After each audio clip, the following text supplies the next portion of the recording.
법과 친해지는 제일 좋은 방법 생생법률쇼. 안녕하세요. 진행을 맡은 이지원입니다. 오늘도 크고 작은 법률 문제로 어려움을 겪고 있는 여러분을 위한 법률 상담은 물론이고요. 세상을 들썩이게 하는 이슈들을 법적으로 풀어보는 시사법률 토크까지 준비되어 있습니다. 법률과 관련해 궁금한 내용이 있으신 분들은 상담 전화 02-557-8295번으로 연락 주시거나 법률방송 홈페이지 접속 후 법률상담 게시판에 문의 남겨주시기 바랍니다. 그리고 아래 하단에 보이는 이메일로도 상담 문의 받고 있습니다. 각 분야 전문 변호사가 무료로 성심성의껏 상담해 드리니까요. 많은 참여 부탁드립니다. 네, 지금 이 방송은 유튜브를 통해서도 실시간으로 함께 방송되고 있습니다. 많은 시청 부탁드리고요. 유튜브를 통한 통해 창구도 활짝 열어두겠습니다. 그럼 오늘 도움 주실 변호사님 소개해드리겠습니다. 법무법인 SA파트너스의 하서정 변호사 자리하셨습니다. 어서 오세요. 네, 안녕하세요. 하서정 변호사입니다. 네, 오늘도 억울하고 답답한 분들에게 명쾌상쾌 통쾌한 상담, 유익한 상담 해주시길 기대해 보겠습니다. 그럼 오늘 접수된 상담 미리 살펴볼까요? 다친 승객이 있어야만 뺑소니인가요? 계모임 탈퇴 시 갯돈 반환받을 수 있을까요? 하급자의 성희롱, 직장 내 괴롭힘 해당할까요? 익명으로 쓴 타인의 사생활글, 법적 문제는 이렇게 다양한 분야의 상담이 접수되어 있습니다. 잠시 후 변호사님과 함께 속 시원한 해결책 찾아보도록 하겠습니다. 시청자 여러분도 어떤 해결책이 제시가 될지 계속해서 함께 지켜봐 주시기 바랍니다. 네, 생생법률쇼 첫 순서는요. 시청자 여러분이 법과 친해지길 바라면서 법적인 상식을 유익하게 설명해주는 시간이죠. 새롭게 시행되는 법령을 한눈에 쏙 살펴보는 이달의 법령으로 함께하겠습니다. 네, 첫 번째로 살펴볼 법령은요. 한부모 가족 지원법입니다. 그간 사회의 부정적 인식과 생계, 육아, 학업, 이 사중고를 겪는 청소년 한부모에 대한 제도적 지원이 좀 부족하다는 지적이 끊이질 않았는데요. 이에 정부에서는 성인 한부모와는 원하는 복지가 좀 다를 수 있다는 점을 반영해서 맞춤형 지원책을 마련했다고 합니다. 구체적으로 어떤 지원들을 받게 되는지 알려주시죠. 네, 개정안은 한부모 가족 지원 강화를 위한 정보 제공, 실태조사 실시, 법률 지원, 가정 방문 서비스 등에 대한 법적 근거를 마련했습니다. 국가와 지방자치단체는 우선 청소년 한부모에게 자녀 출생 신고 시 복지 서비스를 연계 지원하기 위한 정보를 제공하게 됩니다. 기본적으로 신청주인 복지 서비스를 청소년 한부모가 몰라서 누리지 못하는 일을 없도록 한 것입니다. 또한 청소년 한부모의 학업 중단 현황을 교육부와 협의해 3년 주기로 조사하는 내용이 담겼습니다. 청소년 한부모의 학업 중단 현황에 관한 조사는 여성가족부 장관이 교육부 장관과 협의해서 실시하게 됐습니다. 아울러 교육비 지원, 검정고시 지원 등 학업 지원을 중복하여 지원할 수 있도록 법적 근거도 마련했습니다. 그 밖에도 한부모 가족의 모 또는 부와 아동의 고용을 촉진하기 위해 개개인의 희망, 적성, 능력과 직종 등을 고려해서 적합한 직업을 알선하도록 하거나 한부모 가족에 대해서 가정 방문 형태의 지원 서비스를 제공한다는 내용도 담았습니다. 또한 위기 임산부 등 미혼모가 병원 외 장소에서 출산하거나 미혼부가 한부모 가족 지원을 받기 위해 출생 확인을 신청할 때 법률 지원과 필요한 법률 지원과 유전자 검사 비용이 지원되게 됩니다. 현재도 대한법률구조공단을 통해서 출생 신고 관련 상담과 법원 제출용 유전자 검사 비용 등을 지원하고는 있지만 그 법적 근거가 미비하다는 지적에 따라서 개정이 이루어졌습니다. 네. 네, 다음으로 소개할 법령은요. 범죄 피해자 보호법입니다. 범죄 피해자가 가해자로부터 제대로 된 그 배상을 받지 못하면 국가로부터 구조금을 받을 수 있습니다. 하지만 구조금 지급 전 피해자가 사망할 경우에 피해 유족은 구조금을 받을 수 없었다고 하는데요. 이러한 문제를 해결하기 위해 법무부가 구조금 지급 대상을 확대하는 방안을 마련했다고요? 네, 맞습니다. 범죄 피해 구조금이라고 하면요. 범죄를 피해를 당한 사람과 그 배우자, 직계 친족, 형제 자매는 피해자가 그 사람의 생명 또는 신체를 해하는 범죄, 이때는 또 과실에 의한 범죄는 제외합니다. 그 범죄로 인해서 사망하거나 장해 또는 중상해를 입는 경우에 범죄자로부터 피해의 전부 또는 일부를 배상받지 못한 경우에는 국가에 대하여 범죄 피해 구조금 지급을 신청할 수 있는 그런 지원금이고요. 유족 구조금, 장해 구조금, 중상해 구조금으로 구분됩니다. 현행법에 따르면 장해 구조금, 중상해 구조금은 피해자 본인에게 지급이 되기 때문에 범죄 피해자가 구조금을 신청한 뒤에 상태가 악화돼서 사망에 이르게 될 경우에는 구조금 지급도 이루어지지 않게 됩니다. 그런데 제3월 21일 오늘부터는 장해 구조금이나 중상해 구조금을 신청한 범죄 피해자가 구조금을 지급받기 전에 만약에 사망하게 된다면은 그 유족이 구조금을 지급받을 수 있도록 개선이 됩니다.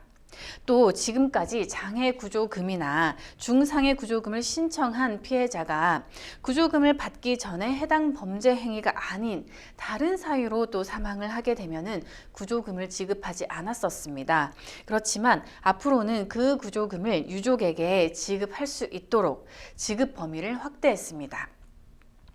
한편 현행법에서는 범죄 피해자 구조심의회가 가해자에 대한 구상권 행사를 심의할 권한을 가지고 있지만 가해자의 보유 재산을 조회할 법적 근거는 부족했습니다.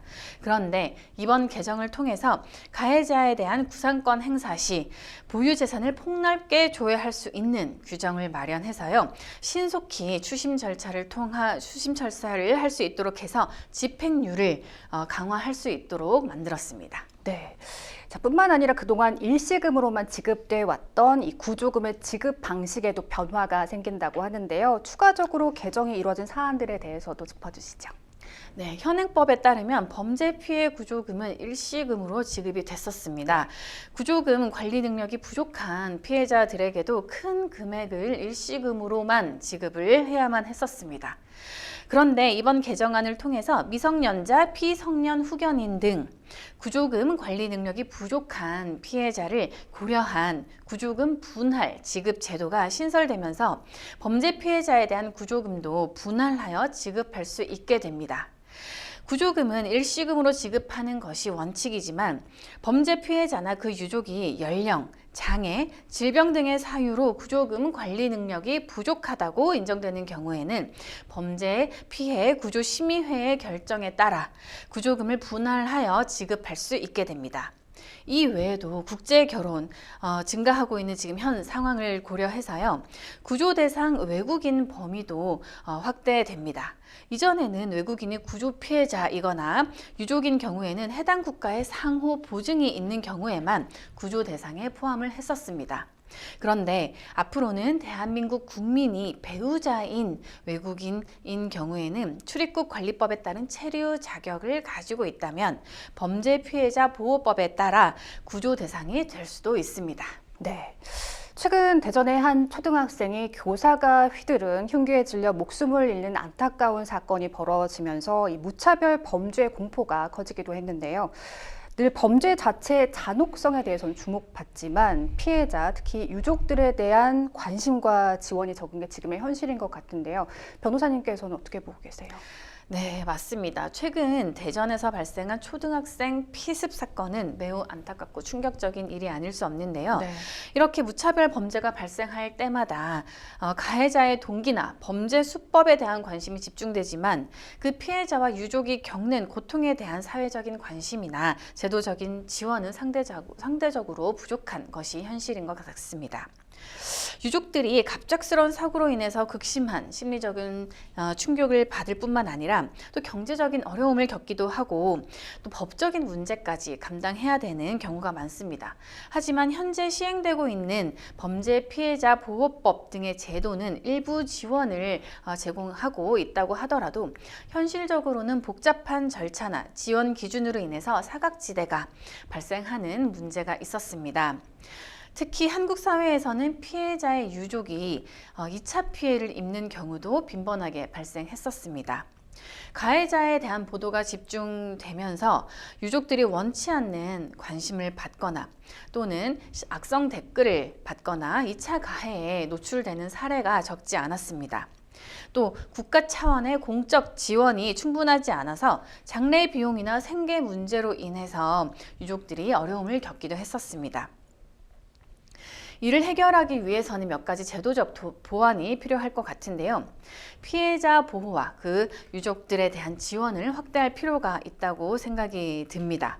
피해자 유족을 위한 심리 상담과 경제적인 지원이 조금 더 체계적으로 이루어졌으면 하는 생각을 해봤습니다. 네. 자, 이번 개정안이 범죄 피해자 보호에 상당한 좀 진전을 가져올 것으로 보이는데요. 그럼에도 불구하고 좀 아직 미흡한 점이나 또 앞으로의 과제는 무엇이라고 생각하시나요? 네, 지금 범죄 피해 구조금을 살펴보면은 네. 주로 생명이나 신체에 대한 피해를 입은 경우에만 지급이 되어 왔거든요. 네네. 그렇게 대상을 한정하고 있기 때문인데요.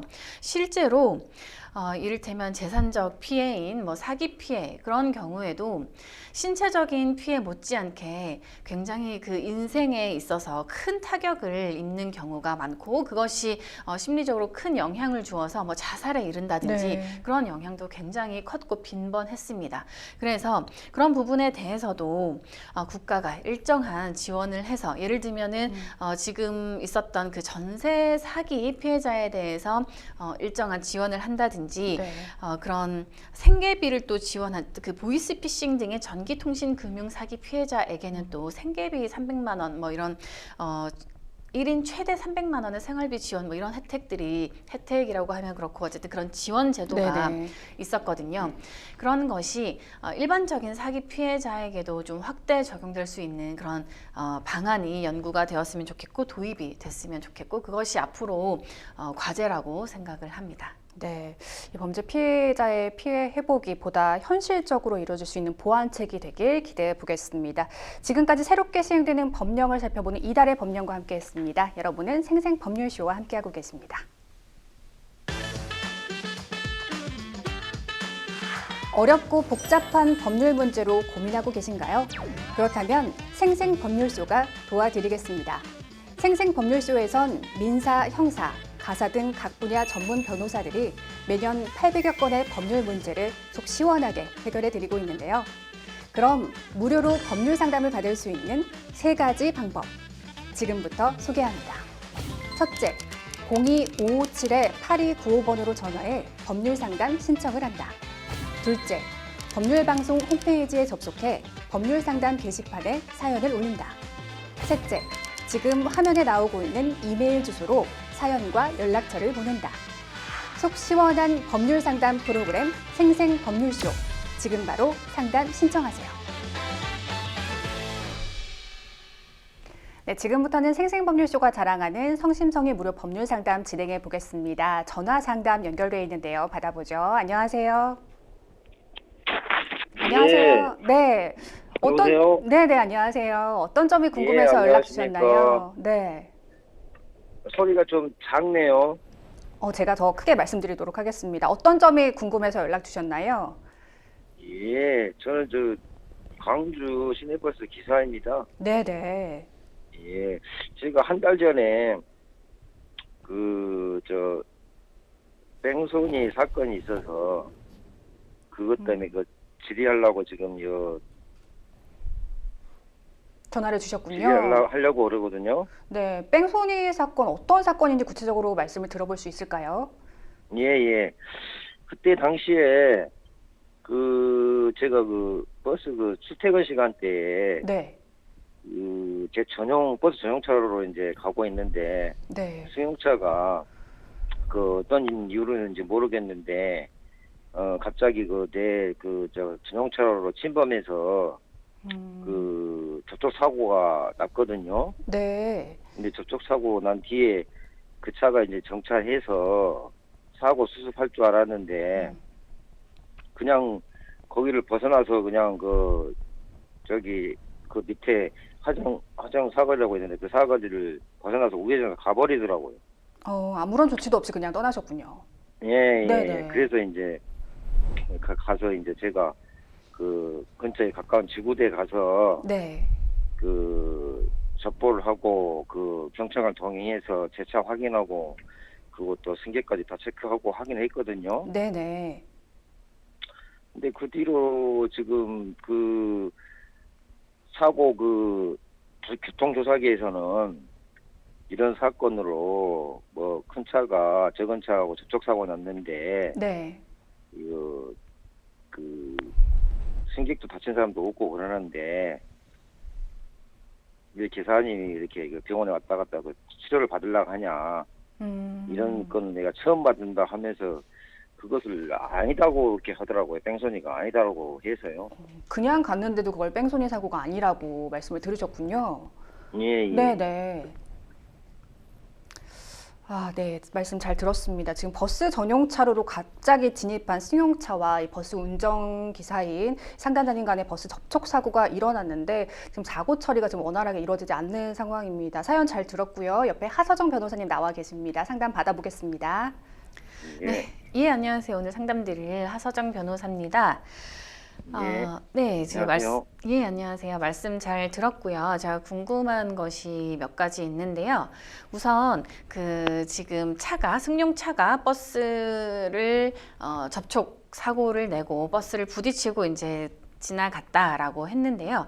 그러면은 그 버스의 그 접촉면에 손상된 부분이 있는지라고 하는 것과 두 번째는 승객이나 아니면 지금 그 상담하시는 그 기사님께서 다치신 부분이 있는지 그걸 좀 질문을 드릴게요.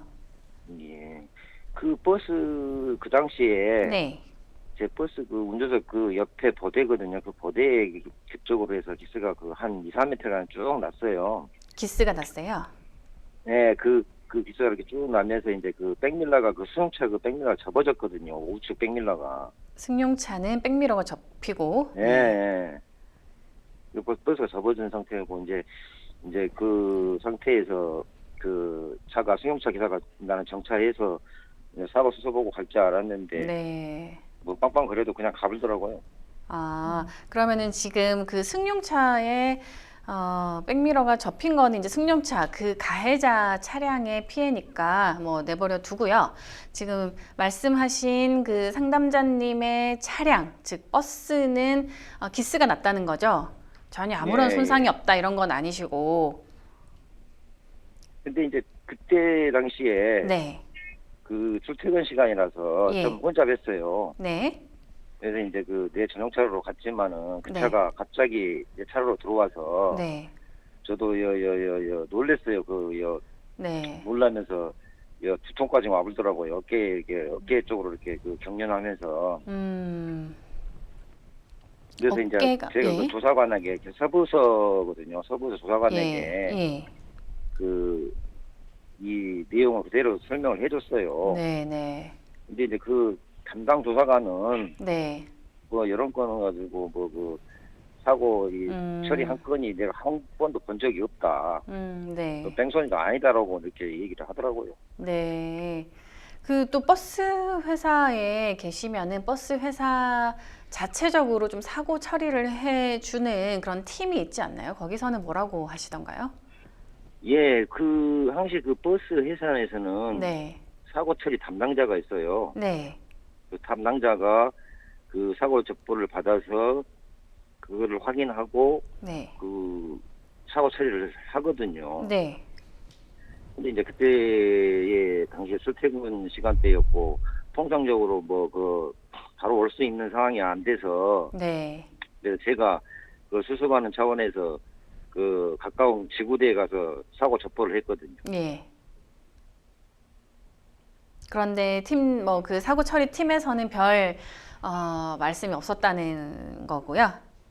그거는 이제 그 사고 접보 후에 경찰서에 사고 접보 네. 후에 네.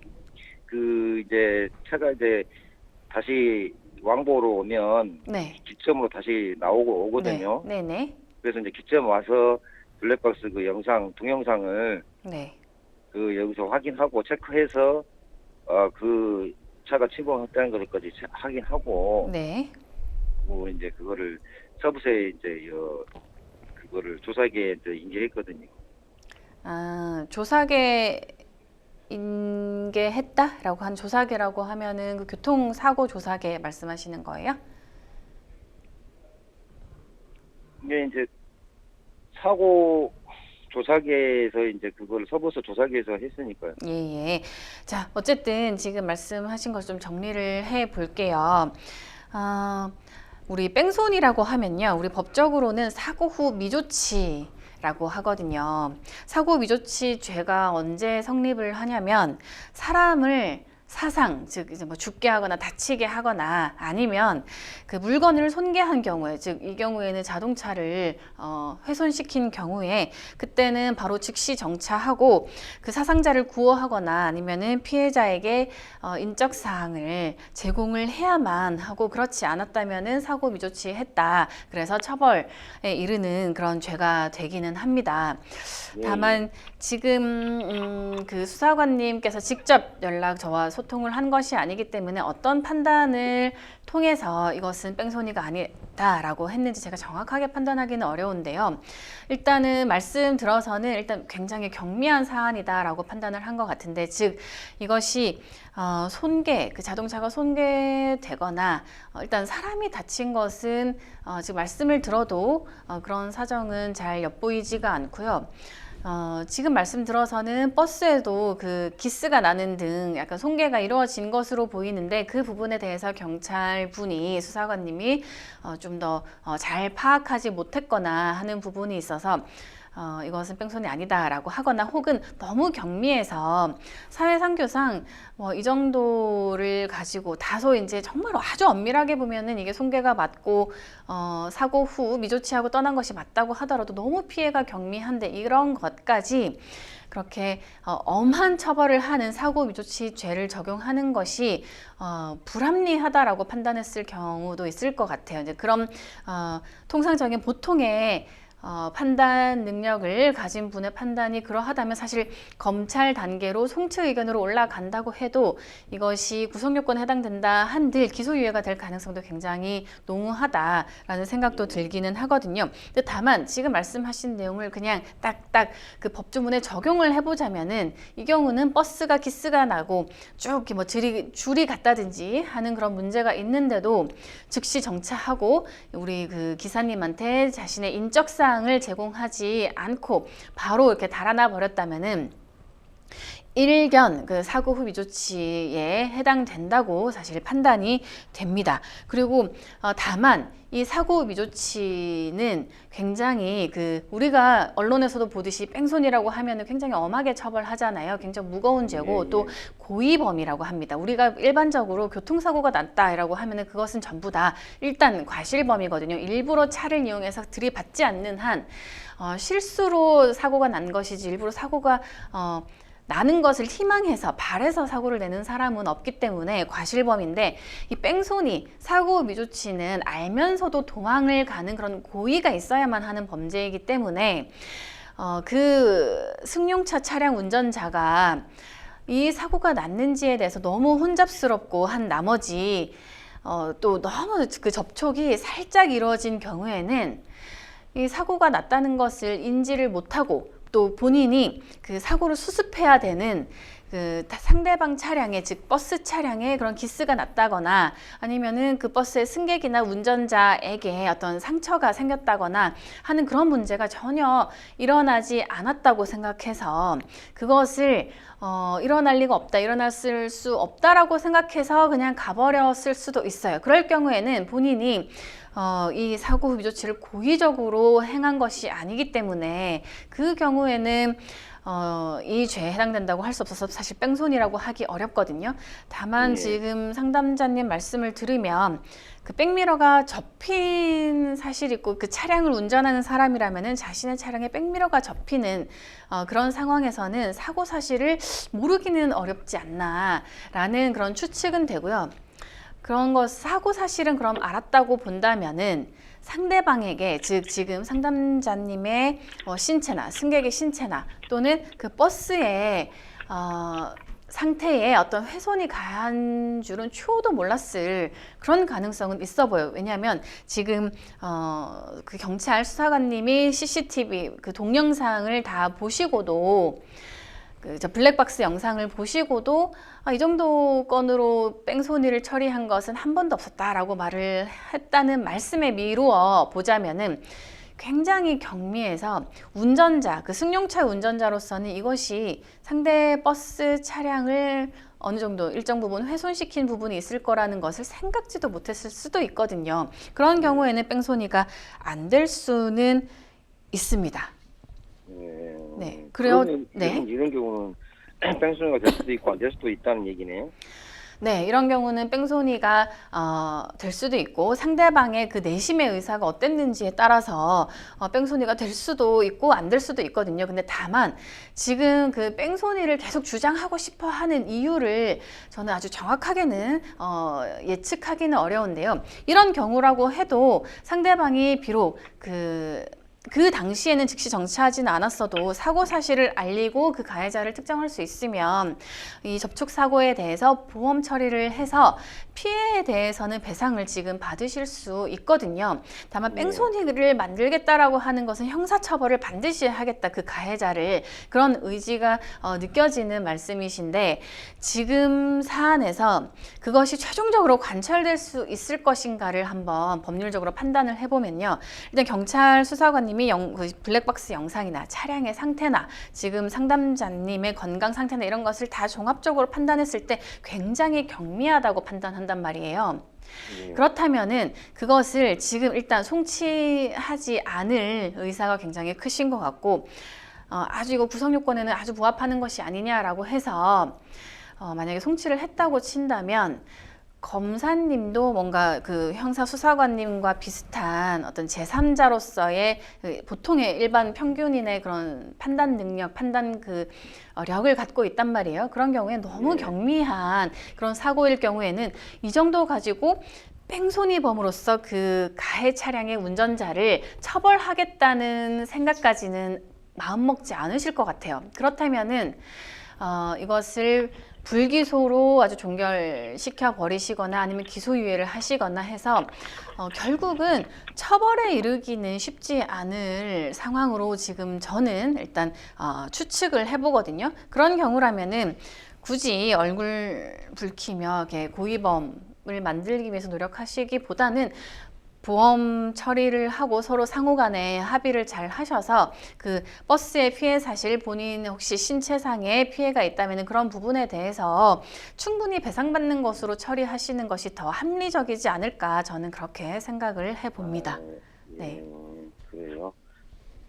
그러면 한 가지 물어볼게요. 그거를 그 접어진 상태에서, 백미러 접어진 상태에서 자기가 한 200m 정도를 가서 우회전을 하고 갔다는 것은 그 자기가 인지를 했을 건데 인지하고 나서 나중에 서부서에 접보를 했다고 하거든요. 무엇을 했다고요? 나중에 어떤 걸 했다고요? 인지를 알았다는 얘기 아니고 접은 것을 폈다고요? 네. 알고 갖는 것은 인지가 된 거 아닙니까? 그 부분이 구별을 하셔야 되는데 제 생각에도 백미러가 잘 펴져 있던 백미러가 어떤 주행 중에 이렇게 접혀졌잖아요. 그러면은 어떠한 그런 접촉 사고가 있었다는 사실은 인지했을 거라고 저도 생각이 돼요. 그 부분에 대해서 수사관님도 부정하지는 않으실 것 같거든요.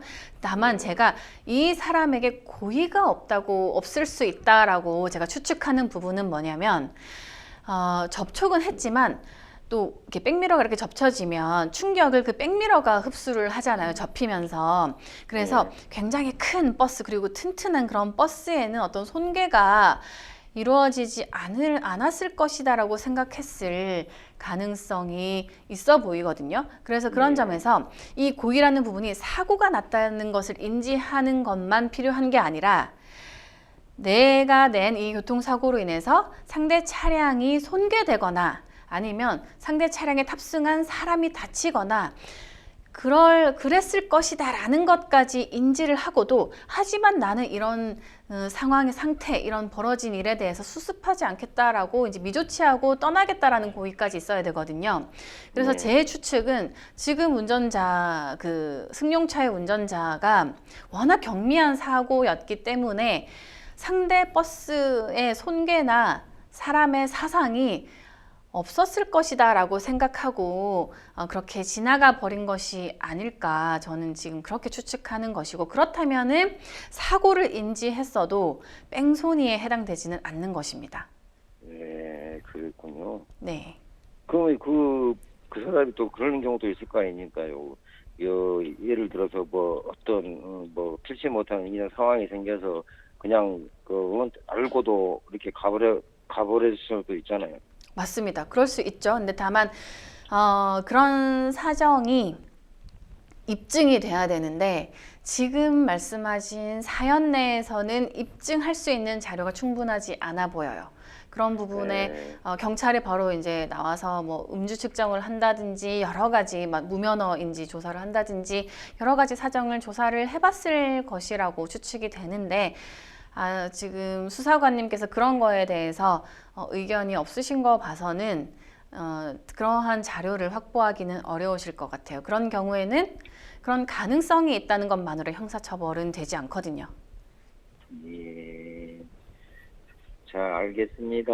네. 네, 이번 사고가 뭐 뺑소니로 볼 수 없다고 하더라도 교통사고의 무서운 점은 사실 눈에 보이지 않는 후유증이 또 나중에 찾아올 수 네. 있다는 점이잖아요. 상담자분 치료도 잘 받으시고 변호사님 조언 참고하셔서 대응해 보셨으면 좋겠습니다. 예. 네, 전화 주셔서 고맙습니다. 네, 감사합니다. 네, 여러분은 지금 생생법률쇼와 함께하고 계십니다.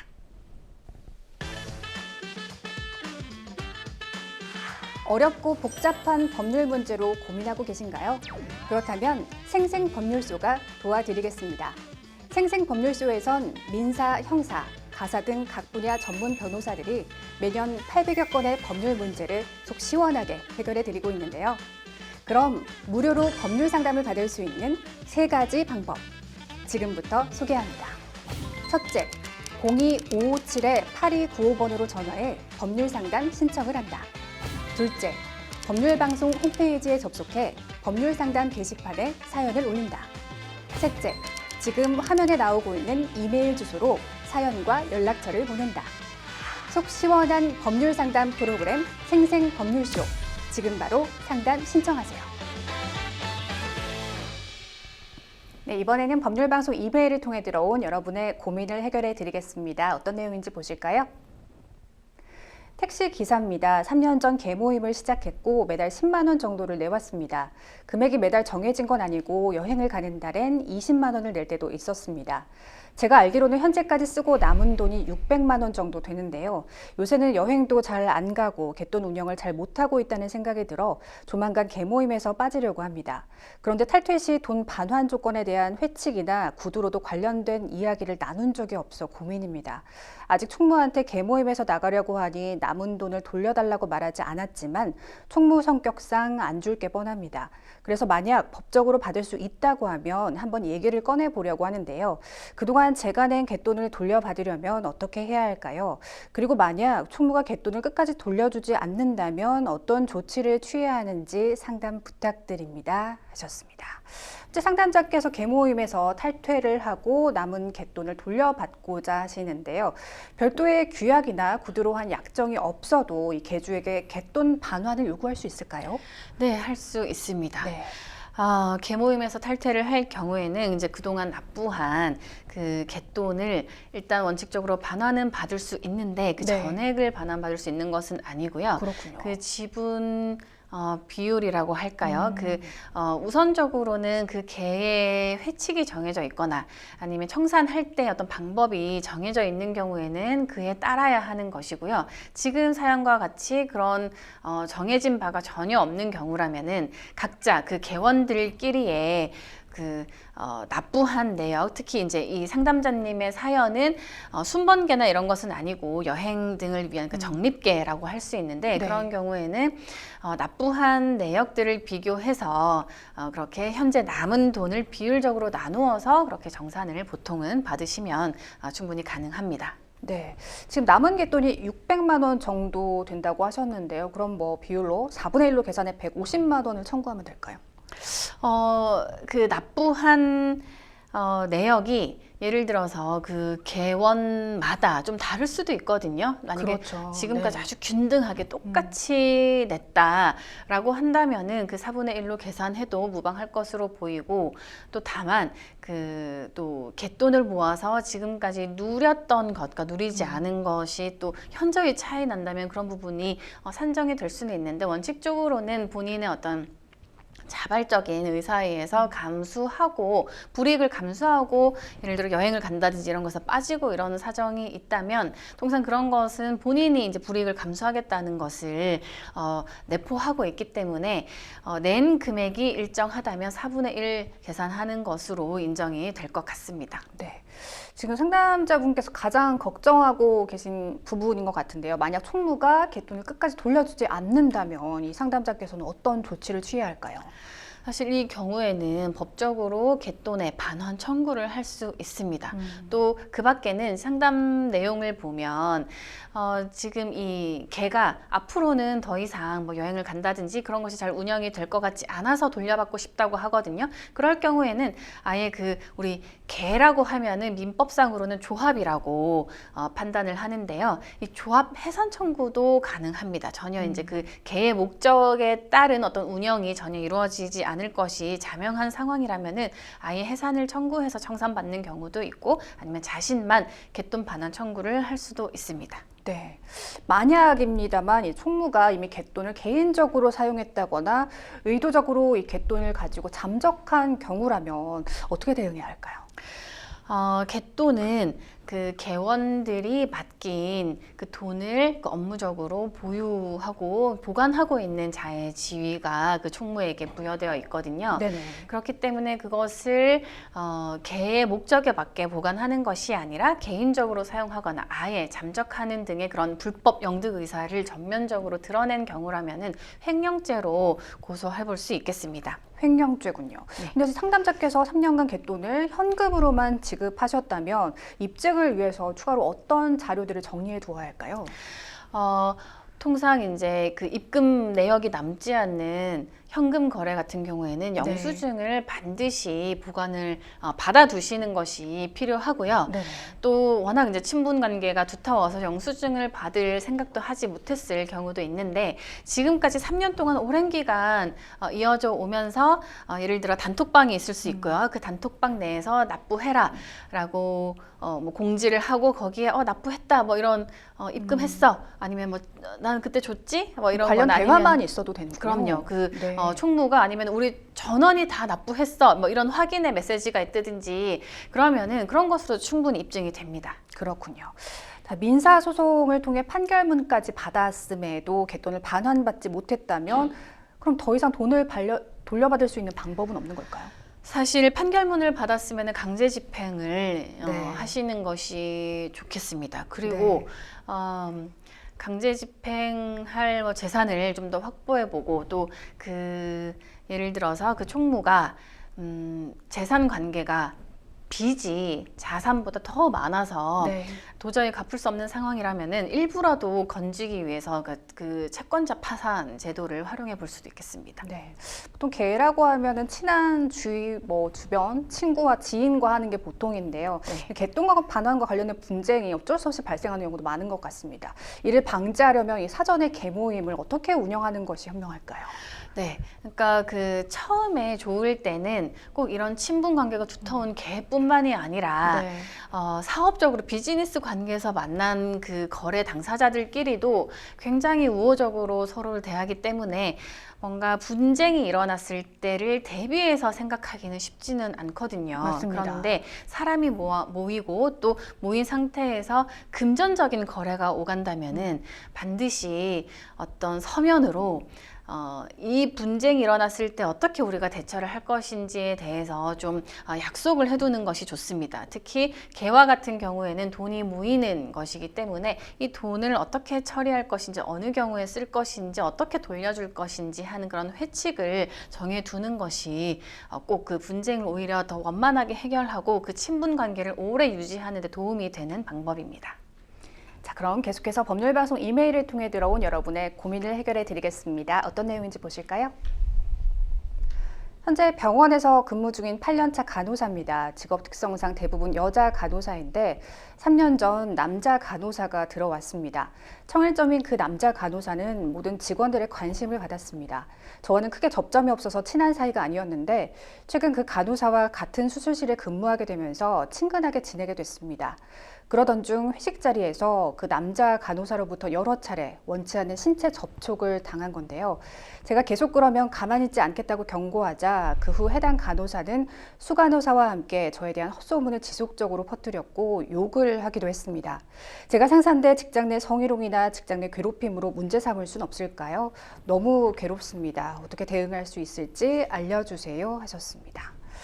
직장 내 성희롱이나 괴롭힘의 경우 보통 상사가 하급자에게 가하는 경우가 많은데요. 이번 사례는 좀 그 반대입니다.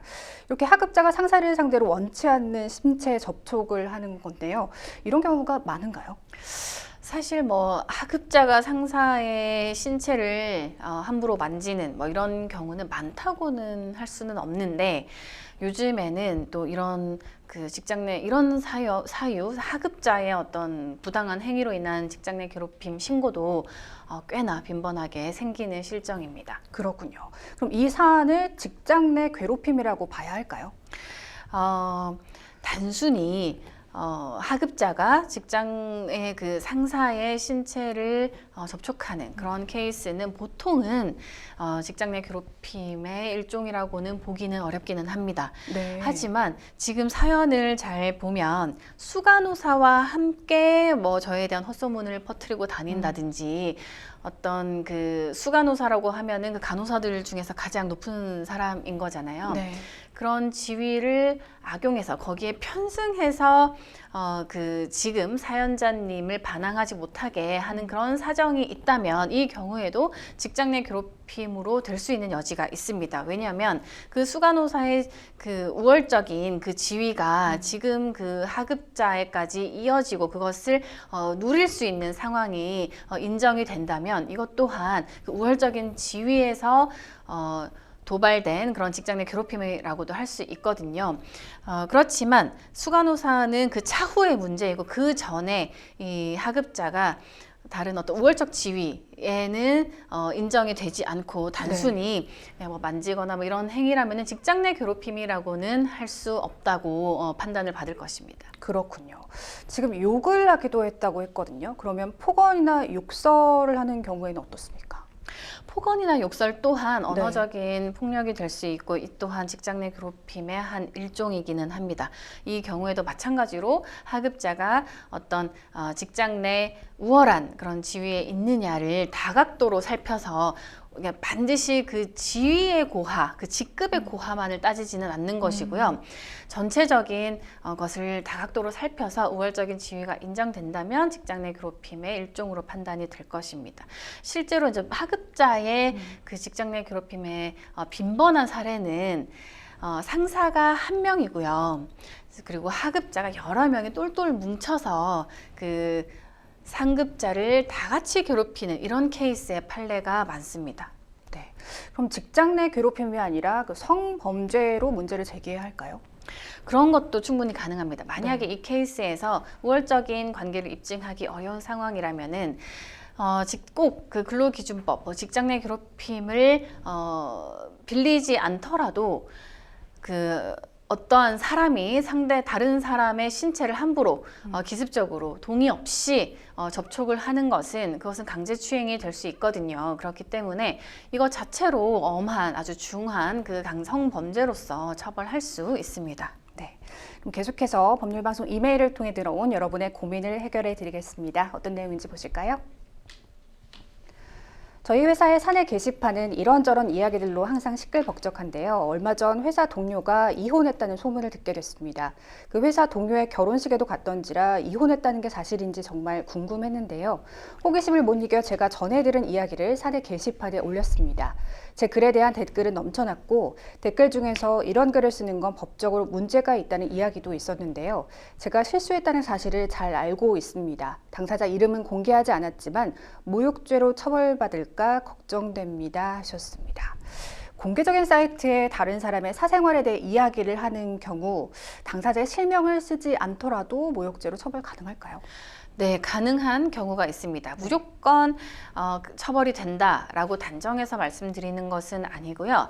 어쨌든 그 모욕죄든 명예훼손죄든 처벌을 하기 위해서는 그 누구에 대한 명예 그 사회적인 평가를 저하시키는지에 대해서 드러날 수 있어야 되기는 합니다. 그런데 그것이 실명을 쓰지 않기만 한다면 무조건 피해자를 특정할 수 없는 것은 아니고요. 네. 이 사연 같은 경우에는 사내 게시판이잖아요. 네. 그러면은 어느 정도 범위가 한정이 돼 있고 또 지금 사연을 보면은 뭐 소문이 났다라고도 하거든요. 그러면은 사람들 사이에 이 지금 상담자님이 글을 게시하는 것 자체로 이게 누구에 대한 이야기다라는 것을 인지할 수 있는 사람이 충분히 있을 수 있거든요. 추정 가능한 상황이니까요. 네, 추정 가능할 수 있고 또 그 사람이 추정할 수 있다면 그 사람에게는 또 전파 가능성이 있는 상황일 네. 수 있단 말이에요. 그럴 때는 그 피해자가 그런 다른 길로 다른 루트로 특정될 수 있다고 봐서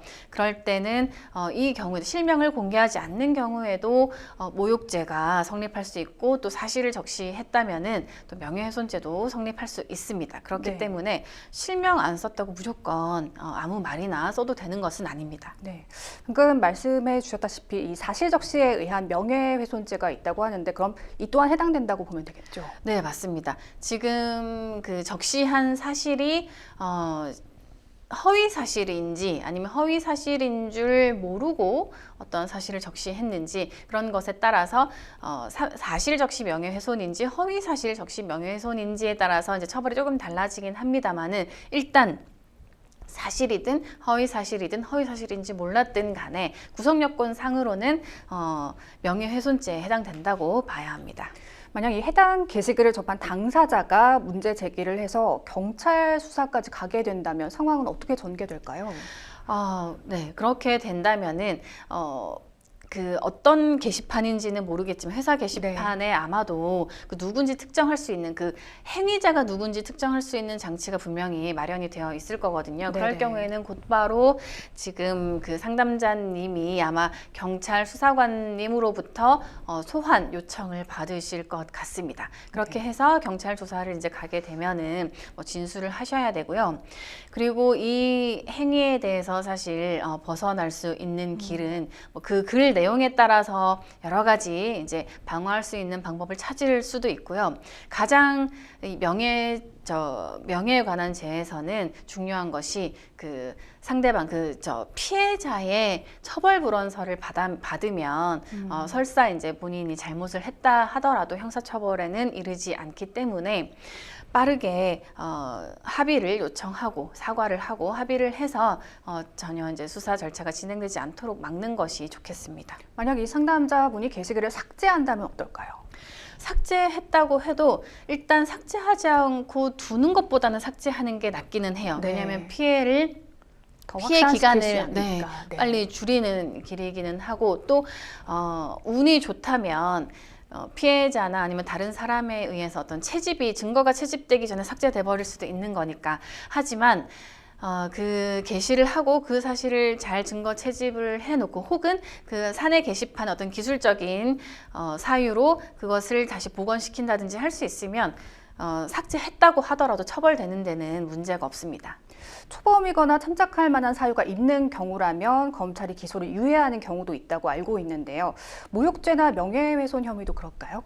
네, 맞습니다. 모욕죄나 명예훼손은 기소유예가 그래도 잘 나올 수 있는 그런 범죄이긴 합니다. 왜냐하면 피해자의 피해가 금전적으로 위자가 된다든지 뭐 아니면 다른 여러 가지 방편 아니면 그렇게 범행을 하게 된 어떤 동기라든지 이런 것에 참작할 만한 사유가 많은 경우가 있어요. 그렇기 때문에 기소유예 대상이 되는 것은 물론이고 충분히 그 노력 여하에 따라서 이끌어내기에 그렇게 어렵지 않은 범죄일 수 있습니다. 네.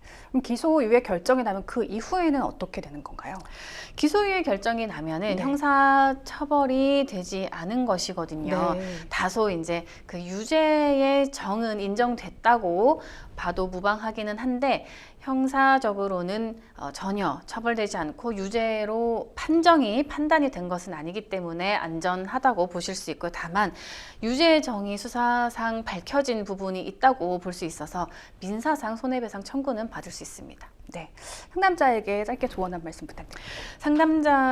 상담자님께서 말씀하신 그 질문 중 말씀하신 것처럼 빠르게 그 게시물을 지우시고 혹시 그 형사 고소를 당하게 된다면 빠르게 그 피해자를 찾아가서 사과하고 합의를 하시기 바랍니다. 네, 행생법률쇼 오늘 마칠 시간이 다 됐는데요. 오늘 함께해 주신 하서정 변호사님 고맙습니다. 감사합니다. 네, 오늘 순서는 여기까지입니다. 시청해 주신 여러분 고맙습니다.